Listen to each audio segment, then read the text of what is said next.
I want to make a quick recording about kratom's primary two analgesic alkaloids.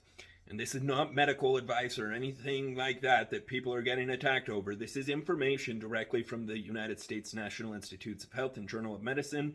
It's cited directly on our website. Please click the terms and conditions. We comply with all the FDA laws in our mission to save 68,000 American lives per year, potentially.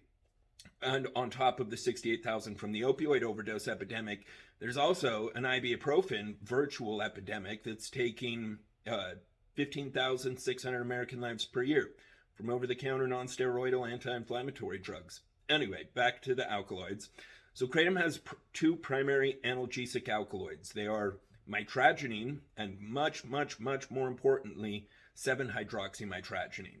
And the difference between those two, the reason 7-OH, it's abbreviated 7-OH, which is 7-hydroxymitragynine, is so much more important when dealing with kratom potency than mitragynine is because 7-hydroxymitragynine is 30 times stronger than mitragynine. In addition to being 30 times stronger than mitragynine, it's 17 times stronger than morphine.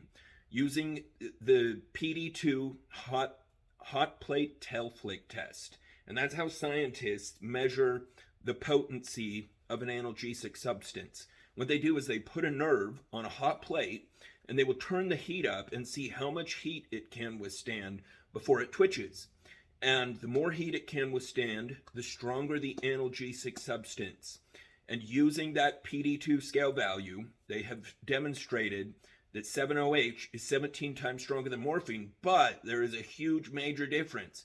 It is a partial, it binds partially at the mu opioid receptor, which means it does not cause respiratory depression to a severe level, constipation, addiction, all of those horrific side effects from common opioids.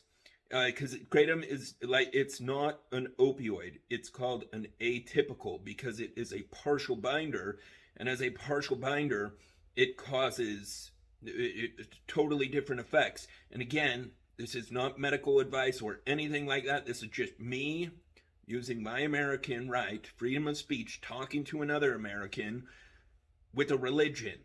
And it's so important that people know this. Every few minutes, someone walks in a room and they're their wife or their husband or their son or their daughter or their father and their mother are blue, dead, stiff.